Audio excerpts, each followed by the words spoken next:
जैसा कि आप पिछले कुछ दिनों से मेरे साथ बने रहने की कोशिश कर रहे हैं और मैं भी आपके से जुड़ने की कोशिश कर रहा हूं और भरसक प्रयास कर रहा हूं कि आने वाले एग्जाम्स जहां इंग्लिश हो, और यदि आप ये वीडियो देखते हैं, क्लासेस देखते हैं, तो आपको इन क्लासेस का फ़ायदा पूर्ण रूप से हो और बाकायदा हम आपको इन क्लासेस के माध्यम में वो चीज़ देने की कोशिश कर रहे हैं और आगे भी भविष्य में धीरे धीरे करते रहेंगे जो आपको आपके जीवन में वो पल देने में मददगार साबित हो सके जो आपने जीवन में एक पल के लिए सोचा है। जैसे आपने सोचा हो यदि कि मैं पटवारी बनूं, जैसे आपने सोचा है कभी कि मैं अध्यापक बनूं या वरिष्ठ अध्यापक मीन्स सीनियर टीचर या फिर स्कूल व्याख्याता बनूं, ऐसे ही कई अन्य राजकीय सेवाएं होती हैं अलग अलग तरह की, अलग अलग विभागों में। उन तमाम विभागों में तमाम पदों पर जब आप एक सपना लेकर के चलते हैं कि भी मुझे ये बनना है, तो मैं कामना करता हूँ आपके जीवन में और भगवान के सामने आपकी तरफ से एक बार फिर शीश झुकाएंगे कि भगवान आपको, ईश्वर आपको तमाम आपको वो चीज़ें देने में समर्थ हो जो चीज़ें आप चाहने के लिए दिल से मेहनत कर रहे हो। क्योंकि दोस्तों, आप जब एग्ज़ाम की तैयारी कर रहे होते हैं तो हताश बड़े जल्दी हो जाते हो। कुछ बच्चे होते हैं जो 3-3, 4-4 सालों से तैयारी हो रहे होते हैं, लेकिन कहीं ना कहीं 1 मार्क्स 2 मार्क्स से वो असफल हो जाते हैं। तो उनको घबराना नहीं है और एक अवसर ऐसा आएगा, मैं धीरे धीरे आपको, मेरे जीवन से जुड़े हुए कई सारे ऐसे व्यक्ति हैं जो बहुत बार असफल हुए हैं, लेकिन एक असफलता के बाद जब उन्होंने मेहनत का साथ नहीं छोड़ा और वो उनके जीवन में एक सफलता प्राप्त कर पाए, ऐसे कई सारे व्यक्ति हैं। हालांकि वो यहाँ नहीं है इसलिए मैं मिलवा नहीं सकता, लेकिन उनका जिक्र इन क्लासेस के माध्यम से आपके सामने जरूर कर सकता हूँ। तो दोस्तों, आज हमारी फ्रेजल वर्ब की क्लास शुरू कर रहे हैं। उससे पहले एकलव्य क्लासेस के इस ऑनलाइन प्लेटफॉर्म मंच पर आपका एक बार फिर मैं DS यादव हार्दिक अभिनंदन करता हूं और स्वागत करता हूं। और फ्रेजल वर्ब जो टॉपिक हमने शुरू किया था कुछ समय पहले, उसकी आज तीसरी बूस्टर डोज आपके सामने लेकर के आ रहा हूं। ये क्लास मैंने आपको कल भी बताया था कि कहीं ना कहीं बुक्स में आपको फ्रेजल वर्ब्स और एग्जाम्पल मिल जाएगी और मैं कहीं से बना नहीं रहा हूं कि मैंने बनाई हो ये फ्रेजल वर्ब। ये फ्रेजल वर्ब ऑटोमेटिकली ये हर चीज बनी हुई है, सब कुछ है, बस मैं आपके सामने एक सिंपल तरीके से आपके सामने रखने की कोशिश कर रहा हूं जो आपके एग्जाम में आएगा। कुछ बच्चों की डिमांड मेरे पास आई है कि सर कुछ PYQs और MCQs वगैरह जो आपने शुरू किया था उसको कंटिन्यू कीजिए।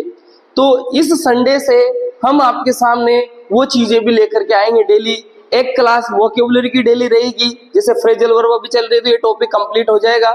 उसके पश्चात सिनोनिम्स की, फिर एंटोनिम्स की, फिर इडियम्स, फ्रेजेस की और वन वर्ड सब्स्टिट्यूशन की ये क्लासेस कंटिन्यू डेली आपको एक मिलती रहेगी।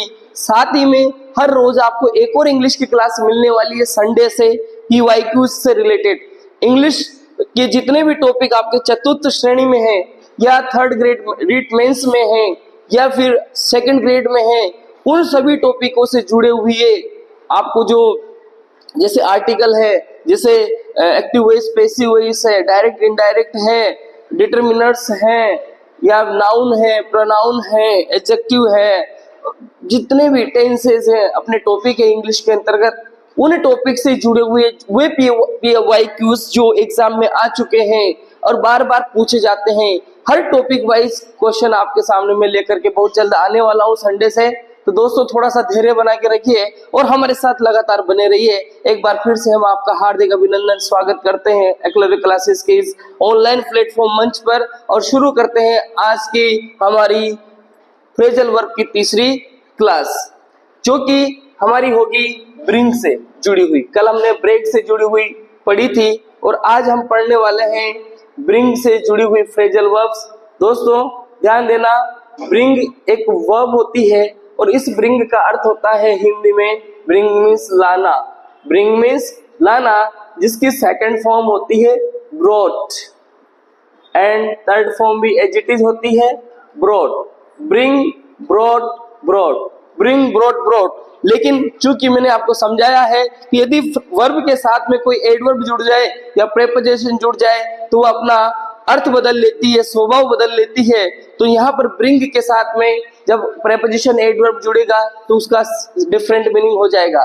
तो आज की हमारी पहली फ्रेजल वर्ब हम लेते हैं ब्रिंग राउंड। एग्जाम में ज्यादातर पूछी नहीं जाती है, लेकिन कई बार देखो एग्जाम में जो हमारे इंपॉर्टेंट कुछ होते हैं तो उनके आसपास थोड़ा बहुत कुछ होता है तो वो भी महत्वपूर्ण हो जाता है। तो ब्रिंग राउंड जो एक फ्रेजल वर्ब है, ये ब्रिंग राउंड फ्रेजल वर्ब जिसका हिंदी में मीनिंग होता है रिस्टोर टू कॉन्शियसनेस और डाइवर्ट। देखो, रिस्टोर टू कॉन्शियसनेस, हम कुछ चीज भूल जाएं तो उसको क्या कर लेना है, रीस्टोर कर लेना है। कहने का मतलब होता है याद करना। तो ब्रिंग राउंड मीन्स होता है रीस्टोर टू कॉन्शियसनेस या फिर डाइवर्ट करना। कहने का मतलब होता है एक दिशा से दूसरी दिशा की ओर अपना मन डाइवर्ट करना, अपना विचार बदलना। एग्जाम्पल के माध्यम से सीखने की कोशिश करते हैं। She fainted on hearing the news, but little Brandy brought her round. Okay दोस्तों, हिंदी में अगर ब्रिंग राउंड का एग्जैक्ट मीनिंग देखें यहाँ पर तो होश में आना, होश में आना। ओके, रिस्टोर टू कॉन्शियसनेस का हिंदी में मीनिंग देखेंगे तो होश में आना। तो ध्यान देना दोस्तों, शी फेंटेड, फेंटेड का मतलब होता है बेहोश होना। वह बेहोश हो गई थी, वह क्या हो गई थी दोस्तों, बेहोश हो गई थी। On hearing the news, news सुन करके, समाचार सुन करके वह बेहोश हो गई थी। तो जैसे ही वो उसने न्यूज सुनी तो वो बेहोश हो गई, लेकिन अ लिटिल ब्रांडी, थोड़ी सी ब्रांडी उसने पी और थोड़ी सी ब्रांडी जैसे उसने ली तो वह होश में आ गई। तो इस चीज का ध्यान रखना दोस्तों कि ब्रिंग राउंड मींस होता है रिस्टोर टू कॉन्शियसनेस। ओके, और सेकंड मीनिंग जो है डाइवर्ट, उसके संबंध में भी हम देखते हैं। He brought the conversation round to his subject, वह अपने सब्जेक्ट पर चर्चा कर रहा था, वार्तालाप कर रहा था, कन्वर्सेशन कर रहा था, बट ब्रिंग राउंड किया अर्थात डाइवर्ट किया, अपने कन्वर्सेशन को अपने सब्जेक्ट से डाइवर्ट किया, दूसरे विषय में बातचीत करने लग गए। अगला सेंटेंस देखते हैं दोस्तों। I brought him round to my point after a lot of arguments, वह आर्ग्यूमेंट्स कर रहा था, वाद विवाद कर रहा था, चर्चा कर रहा था। तो मेरा जो पॉइंट था उस पॉइंट के ऊपर उस आर्ग्यूमेंट के बाद में आया, अर्थात बहुत सारे आर्ग्यूमेंट करने के बाद में वह मेरे पॉइंट के ऊपर लौटा, डाइवर्ट हुआ। सीधी सी बात है दोस्तों, ब्रिंग राउंड का मतलब होता है या तो होश में आना, रिस्टोर टू कॉन्शियसनेस, या फिर अपने मुद्दे से भटकना या रास्ता बदलना, इंग्लिश में बोलेंगे तो डाइवर्ट। तो ये एग्जाम्पल के माध्यम से हमने ब्रिंग राउंड को जानने की कोशिश की। वैसे ही अगली जो फ्रेजल वर्ब है ब्रिंग अबाउट, रिसेंटली किसी एग्जाम में मैंने इसको देखा था, यानी कि ब्रिंग आउट पूछी जाती है। ब्रिंग अबाउट जो है इसका मीनिंग होगा कोज टू ओपन, अर्थात किसी भी घटना का होना और उसका कारण होना, किसी घटना का कारण होना। क्या मीनिंग हो जाएगा इसका, किसी घटना के घटने का कारण होना। ब्रिंग अबाउट मीन्स होता है कोज टू हैपन, और इसको हम एग्जाम्पल के माध्यम से सीखते हैं। Brought about the quarrel, vote brought about the quarrel, it means quarrel means होता है झगड़ा, क्वारल मीन्स होता है झगड़ा। तो जो झगड़ा हुआ था वह झगड़ा होने का कारण क्या था, what brought about the quarrel. Okay, so ज्यादा इंपॉर्टेंट नहीं है लेकिन एग्जाम में पूछी गई है। अभी रिसेंटली मेरे को माइंड में नहीं आ रहा है कौन से एग्जाम में, लेकिन ये मैंने देखी थी। वहीं अगली फ्रेजल वर्ब हम देखते हैं bring out. Bring out means होता है show clearly, bring out means होता है शो क्लियरली, अर्थात हिंदी में देखें स्पष्ट रूप से, स्पष्ट रूप से दिखाना, स्पष्ट रूप से दिखाना। मैं थोड़ा सा टॉपिक सेट करके आपको बताने की कोशिश करता हूं। कई सारे बच्चे सी और शो इन दोनों में कंफ्यूज्ड होते हैं। तो एक चीज बताता हूं दोस्तों, सी और शो दो वर्ब होती है, दोनों ऐसी वर्ब हैं जो, जैसे सी का मतलब होता है देखना, दिखना या देखना, वहीं शो का अर्थ होता है दिखाना, दिखाना। तो बच्चे कंफ्यूज्ड हो जाते हैं सी और शो में। तो ये ध्यान रखिए, सी का टोटली मीनिंग अलग होता है, शो का मीनिंग अलग होता है। Okay, I can't bring out the meaning of this passage. Passage मतलब पद्यांश, गद्यांश, माफ कीजिएगा। ब्रिंग आउट इसका मतलब ये है कि ये जो मीनिंग है इस पैसेज का, वो मैं स्पष्ट रूप से दिखा नहीं सकता हूं, समझा नहीं सकता हूं। तो ये ब्रिंग आउट है। ये जो ब्रिंग आउट है ये वाला एग्जाम में बहुत कम पूछा जाता है, लेकिन ब्रिंग आउट का ये अगला जो मीनिंग मैं आपको बताने वाला हूं, पब्लिश अ बुक, एक पुस्तक प्रकाशित करना, अर्थात प्रकाशित करना, प्रकाशित करना। ये वाला एग्जाम में कई बार पूछा जाता है दोस्तों। 99% एग्जाम में आने का भरपूर चांस होते हैं। हमेशा ध्यान रखना, ब्रिंग आउट के कई सारे मीनिंग होते हैं, लेकिन इस वाले मीनिंग को हमेशा ध्यान रखना। पब्लिश अ बुक, एक पुस्तक प्रकाशित करना, publish a magazine, publish a journal, publish the news. So remember, bring out का शो क्लियरली के बाद में एक और मीनिंग होता है पब्लिश अ बुक, जो कि रिकरली एग्जाम में पूछा जाता है। इसको एग्जाम्पल के माध्यम से समझते हैं। I have brought out 3 books this year. इसका तात्पर्य हुआ इस वर्ष मैंने 3 पुस्तकें पब्लिश की, प्रकाशित की। ओके दोस्तों, तो ध्यान देना, ब्रिंग आउट की ये इंपॉर्टेंट फ्रेजल वर्ब जहां पब्लिश अ बुक के संबंध में एग्जाम में पूछी जाती है। और एक और very very important phrasal verb many time asked in the exam, that is bring up. Bring up, bring up शिक्षित करना, ट्रेन चिल्ड्रन। न्यू अपनी भाषा में याद रखिए, आपको बच्चे का लालन पालन करना। ब्रिंग अप का मतलब सीधा सा एग्जाम में पूछा जाता है। Okay, he was brought up by his uncle. उसका लालन पालन या उसकी शिक्षा दीक्षा का कार्य उसके अंकल के द्वारा किया गया। ओके, तो वी आर ब्रोट अप। एक और सेंटेंस है, we are brought up, we are brought up by our parents. हमारा जो लालन पालन किया जाता है, हमारी शिक्षा दीक्षा, हम जब बड़े होते हैं तब तक, वो सारा का सारा कार्य किसके द्वारा किया जाता है? पेरेंट्स के द्वारा किया जाता है। और यहाँ पर मेरा लालन पालन या उसका लालन पालन उसके अंकल के द्वारा किया गया। तो ब्रिंग अप यानी कि एक तो ये वाला अर्थ इंपॉर्टेंट होता है, और एक और जो दूसरा अर्थ आ रहा है वो भी हमें समझ में आना चाहिए, थोड़ा ध्यान रखना। To be sick, bring up का एक और अर्थ होता है बीमार होना या फिर उल्टी करना। तो बीमार होने के अर्थ में भी हम ब्रिंग अप का इस्तेमाल करते हैं। If eat any more you will bring your lunch up. इसमें एक मिस हो चुका है एक word, you. If you eat, ध्यान देना यहाँ यू है।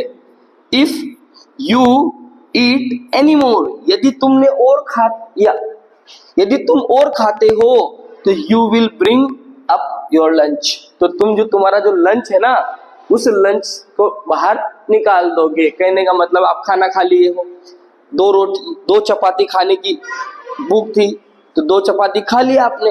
अब आपने अगर 1 चपाती और ऊपर से खाई तो आप उसको वॉमिट कर दोगे।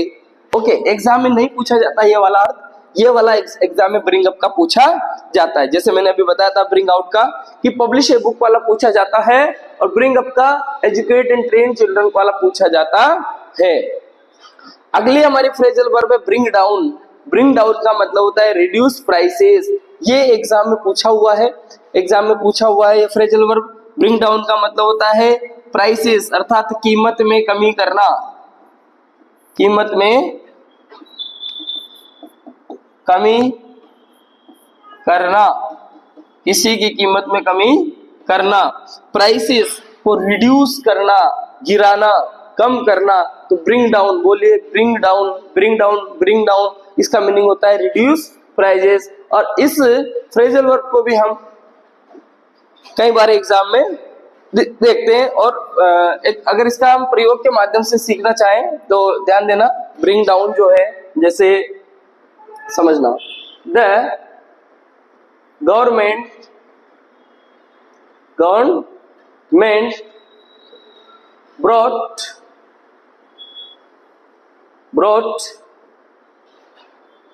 brought down the prices of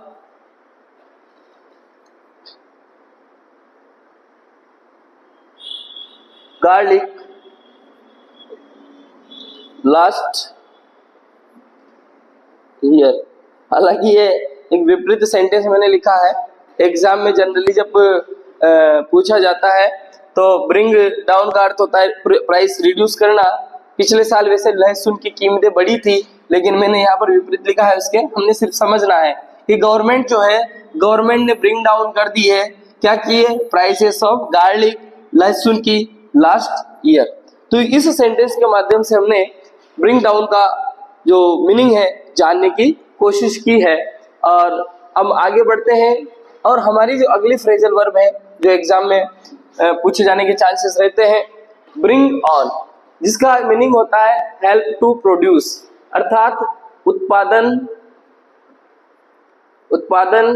या पैदा करने में सहायक होना,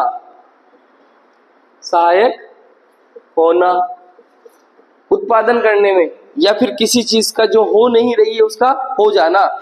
जैसे bring on, to help produce, dirt का मतलब होता है धूल, ब्रिंग्स ऑन डिजीज, अर्थात धूल किसमें सहायक है, बीमारी को पैदा करने में, अर्थात बीमारी होने में।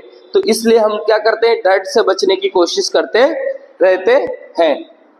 ब्रिंग ओवर का मतलब होता है कन्वर्ट करना मतलब उसको बदलना, किसी व्यक्ति की विचारधारा को या उसी व्यक्ति के विचारों को बदलना। जैसे they brought Ramesh over to their party, Ramesh दूसरी पार्टी का है और मैं दूसरी पार्टी का हूं, ठीक है।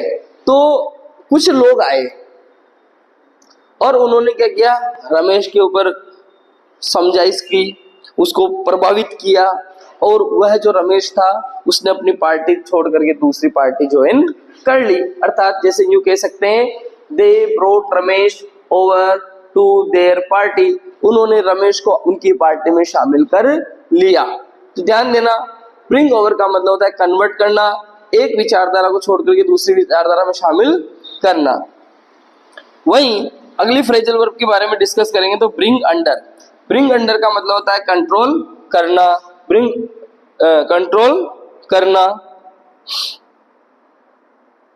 ओके, यहां जो इसका ब्रिंग अंडर का जो एग्जाम्पल दे रखा है उसको यहां समझने की कोशिश करते हैं हम। The rebels were soon brought under। It means जो रेबल्स था, विद्रोही जो थे, उन विद्रोहियों को क्या किया गया, जल्दी ही कंट्रोल में कर लिया गया, ब्रिंग अंडर कर लिया गया। विद्रोह छेड़ रखा था तो उनको जल्दी ही क्या कर लिया गया, कंट्रोल में कर लिया गया, ब्रिंग अंडर कर लिया गया, अपने अंदर ले लिया। ओके, अगर हम अगली फ्रेजल वर्ब की तरफ देखते हैं तो वो है हमारी ब्रिंग थ्रू। क्या है, ब्रिंग थ्रू। और ब्रिंग थ्रू जो है इसका मीनिंग होता है टू हेल्प समबडी और समथिंग टू सर्वाइव। जीवित रहने में हमें किसी की मदद करना, सर्वाइव करने में हमें किसी की मदद करना। The doctors were able to bring the injured driver through. जो डॉक्टर्स थे उन्होंने क्या किया, एक जो इंजर्ड ड्राइवर था, घायल ड्राइवर था, उसको बचा लिया, अर्थात उसको हेल्प किया जीने में, सरवाइव करने में। वैसे ही एक और फ्रेजल वर्ब हमारी है बर्न डाउन, जो कि पूछी जाती है। ये ध्यान देना, मैंने जहां फोकस किया, पढ़ता हूं बहुत सारी रहे, लेकिन जब मैं कह देता हूं इस फ्रेजल वर्ब को एग्जाम में पूछा जाता है तो उसके ऊपर थोड़ा सा फोकस जरूर कर लीजिए। बर्न डाउन का मतलब होता है destroy completely by fire. Destroy completely by fire, आग के माध्यम से पूर्ण रूप से नष्ट कर देना। The militants burnt down the village. जो मिलिटेंट्स थे, अपराधी लोग थे, ओके, वे लोग जो देशद्रोही लोग जिसे हम कह सकते हैं, वे लोग जिसे हम आतंकवादी कह सकते हैं, ऐसे लोगों ने क्या किया, गांव को बर्न डाउन कर दिया, उसको जला दिया। ध्यान देना दोस्तों, बर्न का मतलब होता है जलाना, इसकी सेकंड फॉर्म होती है बर्न्ट और थर्ड फॉर्म भी होती है बर्न्ट। ओके, ध्यान देना, बर्न डाउन कर देना अर्थात नष्ट कर देना आग के माध्यम से।